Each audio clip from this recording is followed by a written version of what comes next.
que la santé mentale, c'est La santé mentale. Alors, la santé mentale, pour moi, c'est... La santé mentale. Aujourd'hui, on est sur l'île, on s'en va au Peacock Café, lieu emblématique à Rio. Aujourd'hui, on va parler de santé mentale ensemble. C'est parti.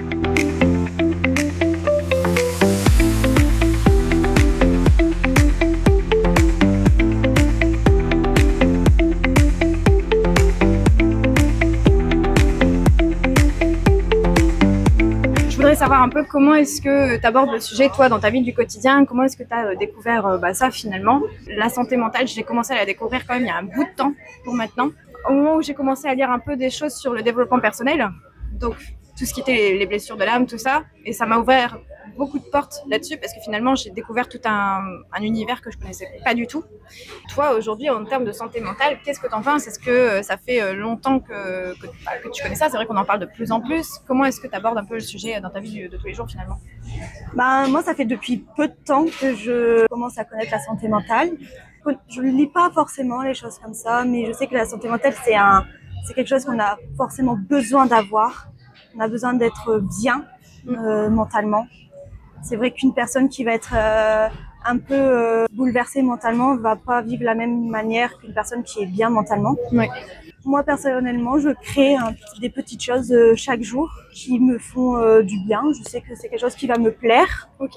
Que même si je sais que, par exemple, quelque chose va me rendre triste, des choses comme ça ou quoi, c'est quelque chose que je vais mettre en place et que puis après, peu à peu, mentalement, ça va mieux. Ok, donc du coup, il y a des petites actions que tu fais au quotidien pour pouvoir te sentir bien parce que tu as conscience que la santé mentale, c'était un équilibre finalement et que tu avais besoin de ça pour pouvoir affronter la vie de tous les jours, quoi, finalement. Oui. Et du coup, tu disais que tu créais des petites choses, que tu mettais des choses en place. Qu'est-ce que tu fais concrètement autour de ça, finalement? C'est quoi tes créations? Quand je vois que je commence à pas être très bien dans tout ce qui est comme ça, je fais soit moi, personnellement, j'écoute de la musique, je me renferme dans un monde pour mieux aller sortir, ou j'ai tendance à sortir dehors, à prendre l'air dans les bois, les choses comme ça. Moi, personnellement, j'arrive pas à me mettre au sport. Du coup, c'est vrai qu'on m'avait souvent dit fais de la boxe. Et c'est vrai, dans mes anciens boulots, on m'avait dit fais de la boxe, va te défouler, fais de la boxe et tu verras, tu iras mieux. Mais j'ai du mal à me dire que juste en allant courir, en allant marcher ou en faisant de la boxe, je vais me sentir mieux, je vais réussir à me défouler. En fait, comme j'arrive pas à me mettre au sport, j'arrive pas à visualiser que ça pourrait me faire du bien. C'est génial que des personnes y trouvent leur compte. Finalement, je pense que c'est chacun aussi sa technique. C'est ça. Après, c'est une technique qui ne peut pas plaire forcément à tout le monde. Plaire ou convenir tout court aussi. Quoi. Après, c'est vrai qu'il y a le rythme de chacun qui rentre aussi en compte. Je pense que tout le monde n'a pas spécialement le temps. Il y a beaucoup de bienfaits à aller marcher en plein air, en nature, en forêt, tout ça, parce que ça apaise. Au-delà de sortir, prendre l'air, il y a un cadre qui est hyper apaisant. La nature, ça permet de se reconnecter un petit peu aussi à l'instant présent et de s'ancrer finalement pour pas aller trop dans la suranticipation, dans l'anxiété, dans le stress, parce que là, on est trop dans la tête. Oui. Et on n'est pas du tout ancré dans un instant présent où on peut respirer et se dire bon, ok, là, je vais réussir à relativiser parce que il y a pas besoin de se stresser sur dans 3 jours, dans 5 jours, ce qui va se passer, quoi. Mais c'est vrai qu'il n'y a pas que le fait de sortir. Je pense qu'il y a aussi le cadre qui permet de de souffler. Oui. Ouais. J'aime bien ça, aller marcher. Oui. Pas spécialement qu'il fasse beau parce que je supporte pas la chaleur, mais c'est d'aller me mettre à la plage, d'aller marcher sur le sable, il n'y a personne. Surtout dans le nord, sur les plages du nord, il y a 3 km de plage.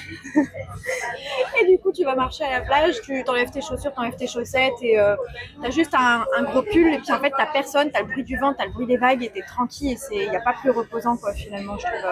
Je fais de l'hypnose pour justement la santé mentale, pour bien me sentir. Donc en fait, on te fait faire de l'hypnose. C'est pas toi qui fais de l'hypnose. Non, on me fait faire de l'hypnose et on me pose justement des questions pour justement me créer un environnement qui me convient, même quand quand ça arrive au boulot ou des choses comme ça. C'est justement la plage. Ok. C'est la plage, on m'a fait sentir, on m'a dit les odeurs que tu adores sentir, choses comme ça. Moi j'ai dit les gaufres, les gaufres quand on marche sur la digue, des choses comme ça. C'est un univers en fait où on se sent tout de suite tellement détendu parce que c'est l'univers vacances, quoi, finalement. On se déconnecte complètement et on vit vraiment le truc là maintenant tout de suite, quoi. T'arrives vraiment à te plonger là-dedans du coup en séance d'hypnose? Alors là, comme j'ai fait ma seule première séance, c'est un peu compliqué. Mais c'est vrai que quand on a des gros stress, choses comme ça, je ferme les yeux. Pareil, je mets mon casque, je ferme les yeux et là j'essaie d'imaginer. Et c'est vrai que des moments ça fait du bien de justement quand on se filme quoi à la plage et voir la mer ou des choses comme ça. En podcast, dans les oreilles. Ouais, voilà. c'est ça, mais ça fait tellement du bien. Ouais, non, mais je suis d'accord. C'est pour ça qu'ils ont créé aussi des petites machines, tu sais, pour réussir à s'endormir sereinement avec du bruit blanc, du bruit de la pluie et tout. Mais donc, du coup, tu parlais d'hypnose, ça veut dire que, pareil, dans cette démarche de bien-être, tu as eu besoin de tourner vers l'hypnose pour aller y chercher des clés. Oui. Ok, d'accord.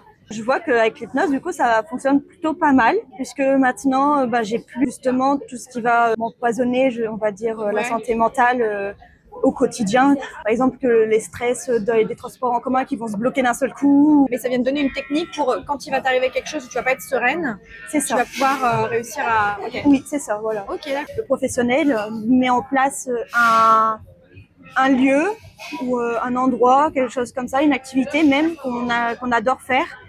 On peut s'imaginer avec notre animal ou quoi. Ouais.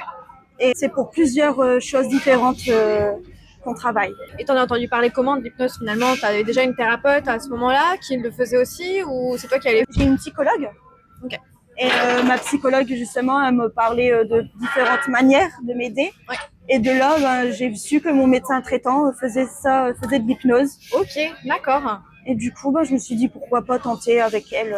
Donc même un médecin traitant, donc quelqu'un qui a fait des études de médecine finalement, peut proposer des séances d'hypnose parce qu'il s'est formé et que voilà. Du coup, ok. Donc en fait, c'est hyper rassurant parce qu'on peut pouvoir dire à toutes les personnes qui trouvent que l'hypnose c'est un truc complètement loufoque, de trucs de charlatan, de chaman, machin et tout.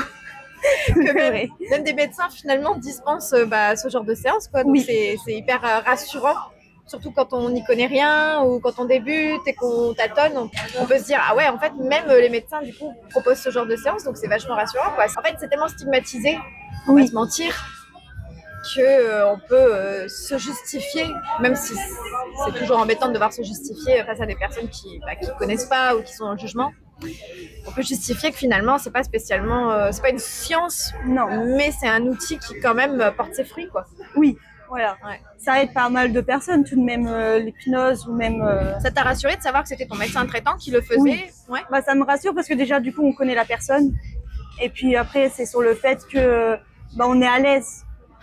Okay. On connaît les lieux, etc. Et, c'est vrai qu'un environnement familier, ça met tout de suite à l'aise, quoi, finalement. C'est ça. Ok, d'accord. Merci beaucoup, du coup. De rien.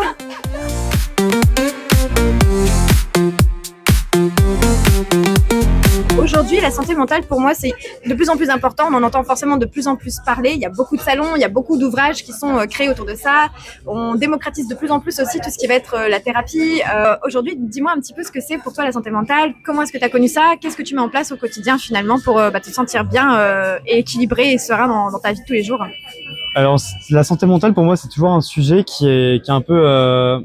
je peux dire un peu compliqué, mais le parcours de vie n'a pas été toujours facile, ne l'est toujours pas. Ça a été énormément de thérapies, que ce soit des thérapies psychiatriques, des thérapies à travers des médicaments.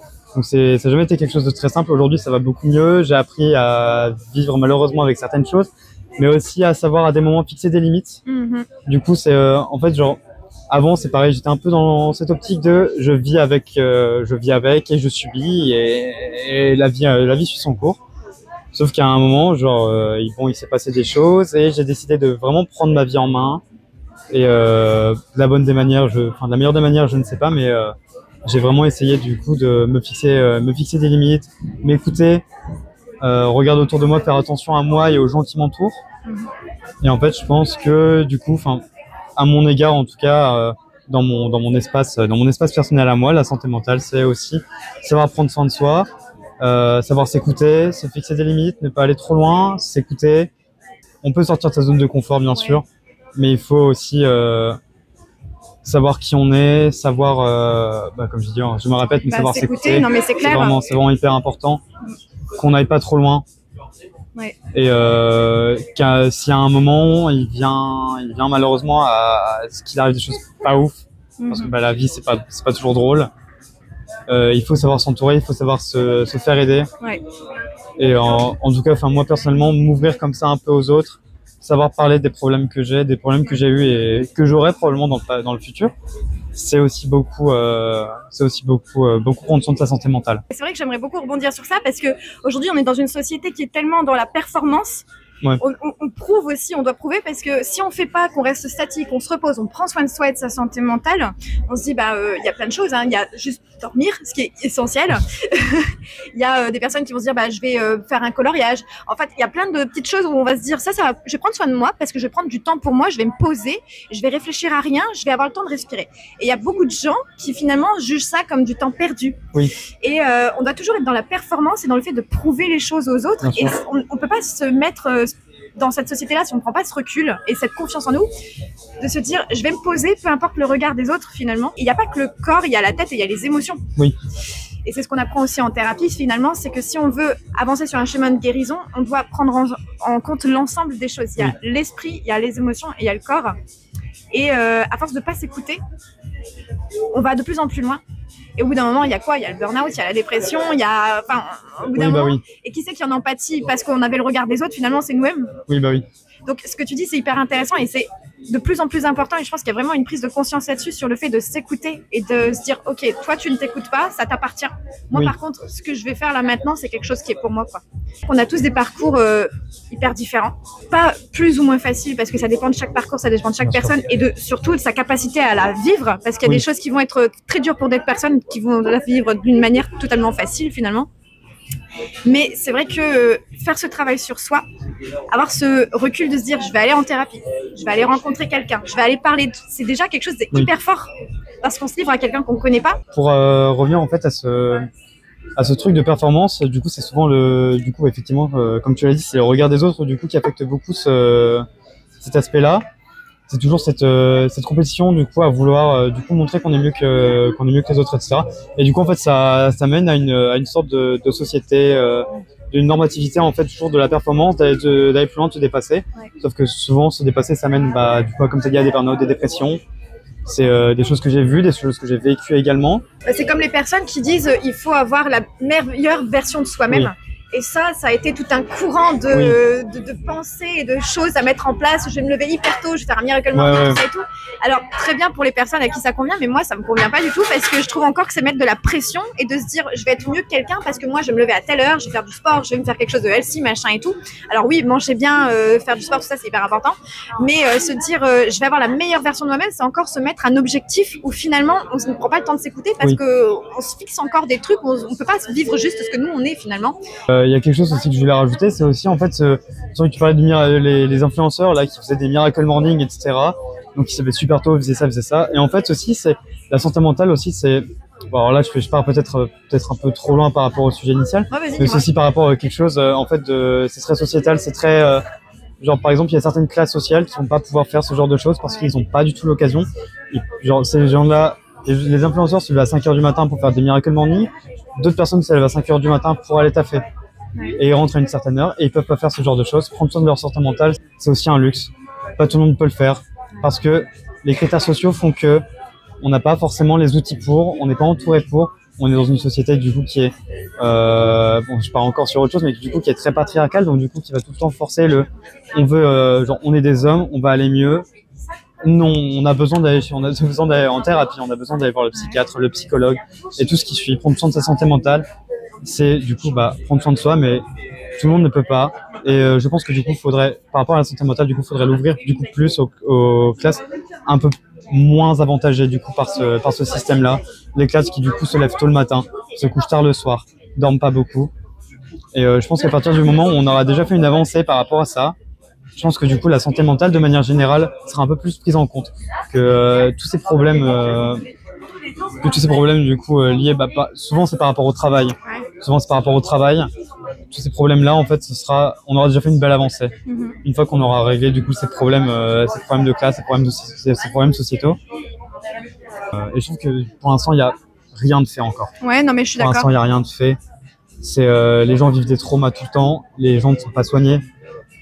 C'est que quand on est un peu vu comme aisé, que finalement ça va, on peut faire les choses, on peut prendre des démarches parce qu'aujourd'hui un psychologue ça coûte un bras. Aller faire une thérapie, aller en hôpital psychiatrique, aussi dur que ça soit, c'est pareil, c'est pas forcément évident. Déjà par rapport au regard des autres, mais bon, encore une fois, le regard des autres, quand on est dans des cas aussi urgents qui nécessitent par exemple d'aller en hôpital psychiatrique, qui nécessitent de se faire interner, c'est très compliqué. Mais c'est pareil, c'est quelque chose qu'il faut absolument faire. Il faut pas avoir peur de ça. Ouais. C'est très compliqué. Mais on n'en parle pas suffisamment. Mais du non. coup, le fait de pas en parler, de pas pouvoir s'identifier, finalement, Oui. on est tout de suite stigmatisé et on se stigmatise même en Oui, bah oui, premier c'est lieu. ça. Et c'est vrai que ça, même le retour au travail, il n'est pas spécialement évident parce que j'ai déjà rencontré des personnes qui avaient du coup vécu ça. Et une fois qu'ils sont relâchés, ressortis, Oui. finalement, ils sont lâchés dans le grand bain et on les accompagne pas spécialement plus Bah que ça. ouais. Ouais, Et c'est un donc, peu ça. on a cette confrontation de se dire, ok, j'ai vécu quelques temps dans un autre univers avec des personnes qui vivaient des choses très dures. Il y avait des cercles de parole, tout ça. On était vraiment dans un rythme de vie, mais totalement coupé du monde. Et là, je reviens dans le vrai monde. Et, ok, mais ça n'a plus de sens Et ensuite, finalement. Il n'y a plus de sens. Et donc, c'est vrai qu'on manque d'accompagnement après derrière Oui. quand même, de manière soutenue, hyper régulière, parce que c'est vrai que c'est aussi difficile d'avoir un désert médical là-dessus. Parce Oui. qu'on a beau être en grande ville, les délais de rendez-vous sont hyper longs. Et il faut, comme tu le disais, avoir les moyens, finalement, peu importe un thérapeute, un psychiatre, un psychothérapeute, une hypnose, quoi que ce soit, d'avoir les moyens de payer une consultation finalement. Et c'est vrai que la Sécu, du coup, propose le parcours Mon Psy, mais ça reste quand même hyper limité à 12 séances par an. Une fois que tu as fait tes 12 séances, ce qui se passe très vite, bah après, tu n'as pas fini ton travail. Oui. Et on se revoit l'année prochaine. Bah non, en fait.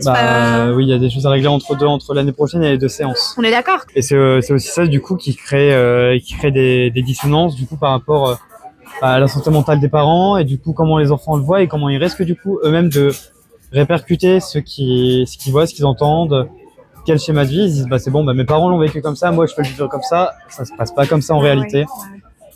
Il faut réussir à essayer de corriger les erreurs. Il y a un manque d'accessibilité et ben, j'espère qu'à bout d'un moment, du coup, il y aura davantage de possibilités. Après, c'est vrai qu'il y a les consultations en visio aussi qui peuvent dégorger un petit peu, mais Oui. on va pas se mentir, moi personnellement, j'aime bien aller voir mon thérapeute en réel, quoi. Il y a un lien qui se crée qui est hyper important, quoi. On se sent plus en sécurité que face à un ordinateur aussi. Oui, bah oui, c'est ça.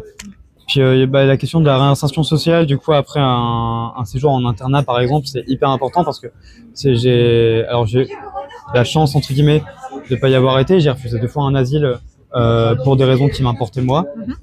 Mais par exemple, j'ai plusieurs amis qui ont été, et la réinsertion sociale était hyper compliquée dans le sens où, bah, en fait, oui, c'est comme tu disais, ils étaient lâchés dans le grand bain.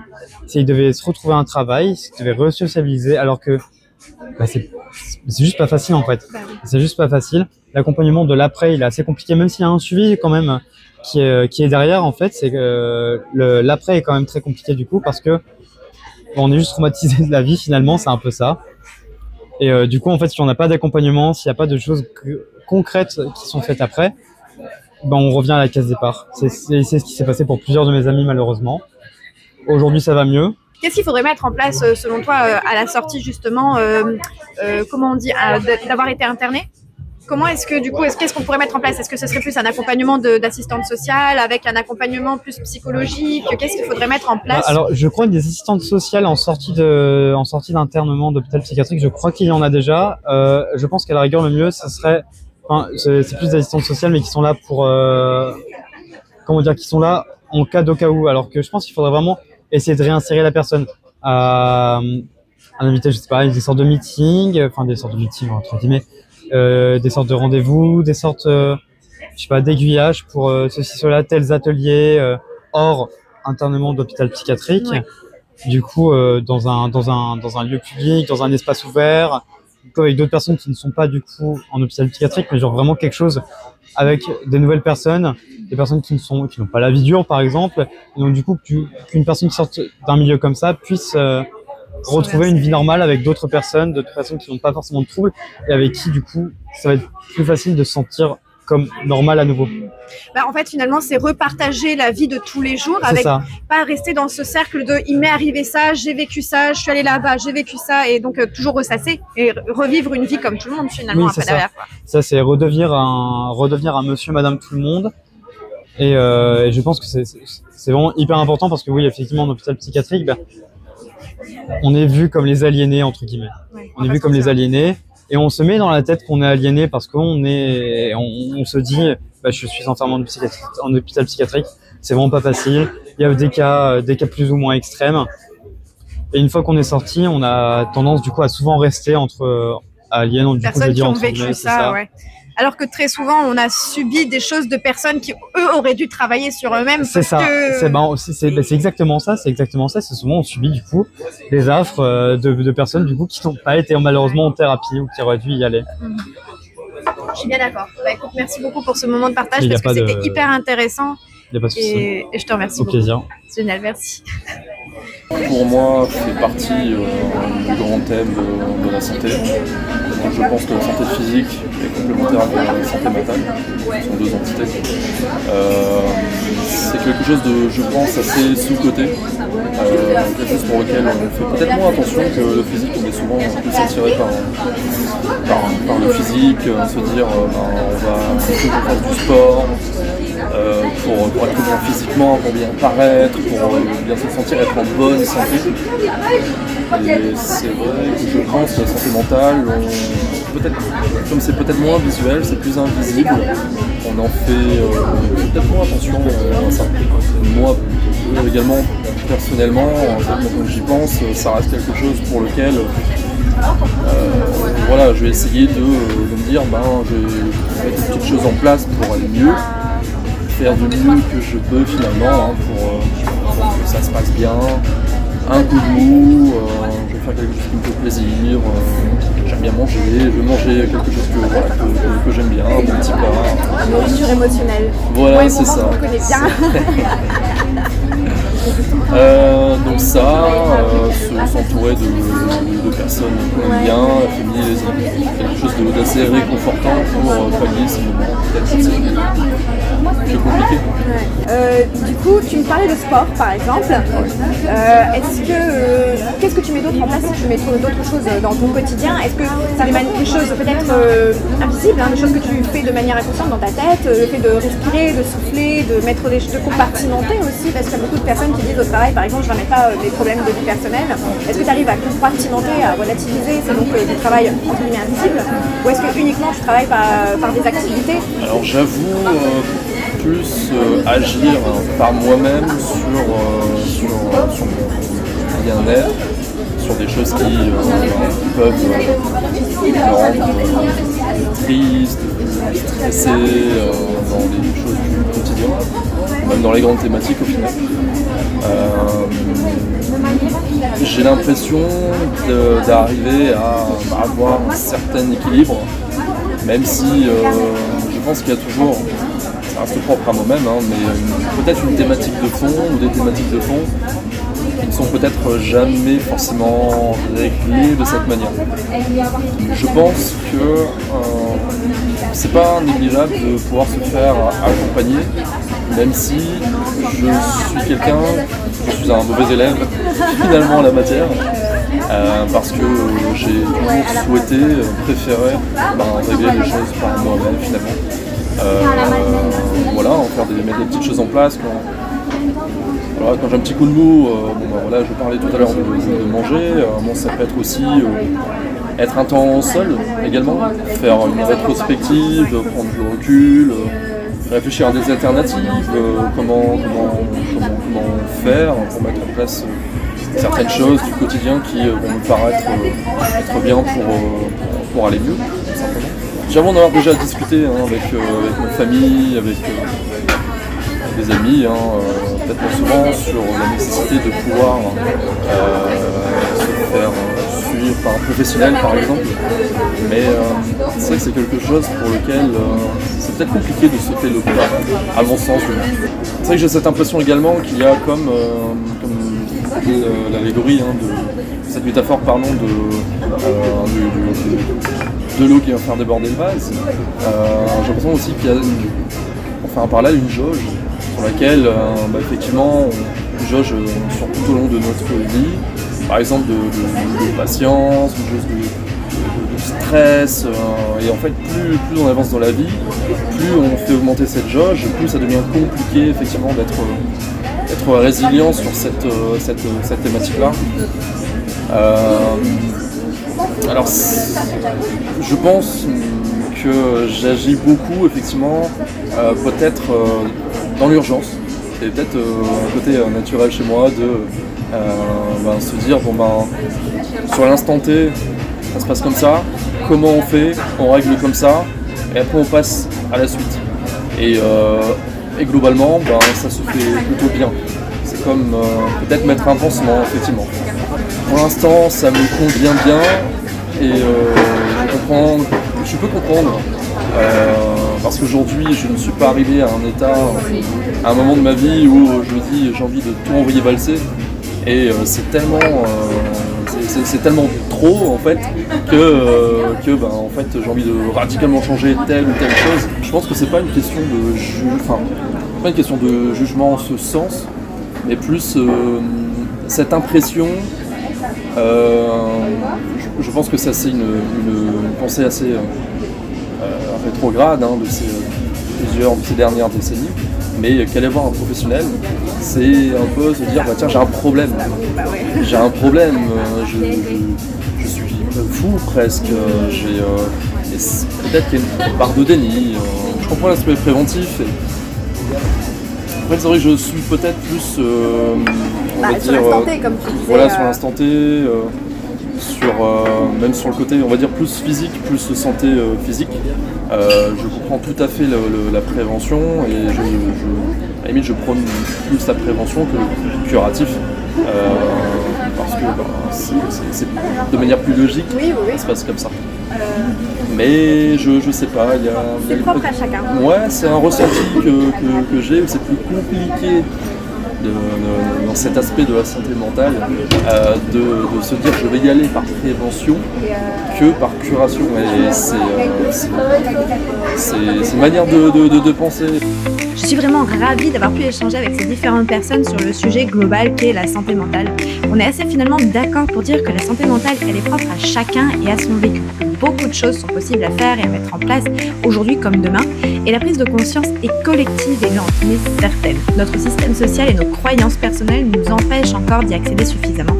Mais et toi, où est-ce que tu en es dans ton parcours? Écoutes-tu suffisamment ton corps pour en prendre soin, pour prendre soin de toi? Raconte-moi un petit peu en commentaire, j'ai vraiment hâte, je lis tous les commentaires que vous me laissez sur mes vidéos. Raconte-moi un petit peu ton parcours, abonne-toi également à la chaîne. Je remercie évidemment le Peacock Café de nous avoir autorisé à filmer dans son lieu pour cette première interview. D'autres arriveront très prochainement, alors vraiment je te conseille de t'abonner si tu veux pouvoir recevoir la petite notification de la prochaine publication. À très vite sur la chaîne, ciao!